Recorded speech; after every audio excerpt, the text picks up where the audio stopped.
Usually, I enjoy watching the news, even if it's bad news. And I guess I feel informed that way. Sometimes that's true, but not always. Lately, I feel like the news is nothing but depressing. And I may be informed, but I'm in a bad mood. There's COVID, inflation, high gas prices, and now that crazy Putin guy working his way to Europe. Well, not really him, but others who'd rather be at home. On today's market update, we'll discuss where the market is going and how all this will affect it. Hello, I'm Jeff Moss, and welcome to All the Right Moves.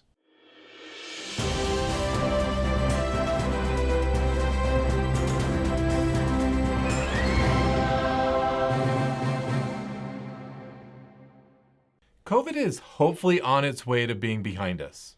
Inflation will continue to go higher. Keep in mind that in 1980, inflation was over 14%. We're hanging out at 8% now. Gas prices were going up every month before Putin crossed the border. And who knows what that wild and crazy guy will do next. And I'm talking about Putin, not Mr. Martin. Oh wait, I forgot. I said I wasn't going to be depressing. And now for something completely different. If you own a home, that's good news. Home prices are continuing to appreciate. If you don't own a home, prices are still appreciating, and you may want to consider if you should buy now. Home prices are predicted to keep going up, and this chart is from a survey taken before the unfortunate events in Eastern Europe. If all the things happening that I said I wouldn't mention are making you think recession or market crash, then look at this. In the crash of 2008, there were 7 times more people with under 620 credit scores owning a home than now. This means that the loans in place now are more secure. Not to mention, people have more equity in their homes now than in that year. I've mentioned this before, but the more equity you have in your home and the higher your credit scores, the less likely it is you'll lose your home in a foreclosure. Well, isn't it better to rent? I get asked that question almost daily.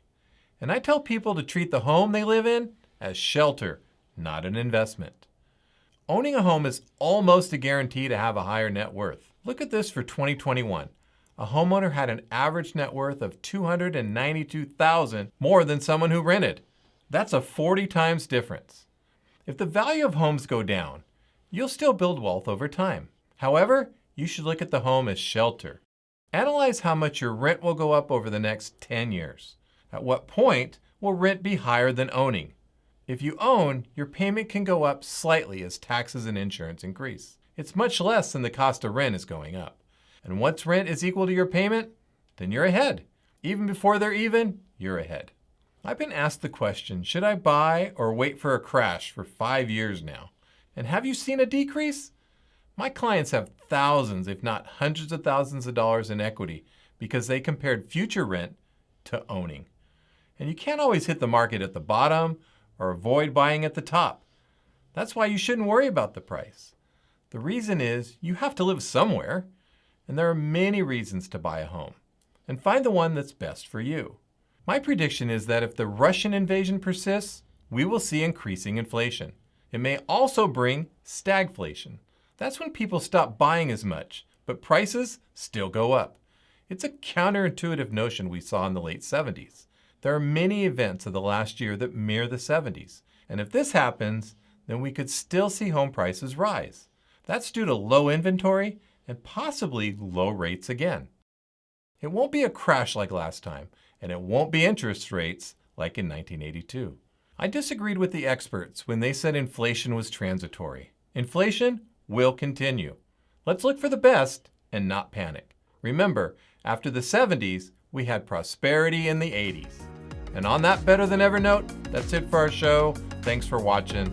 We'll see you next time on All the Right Moves with Jeff Moss.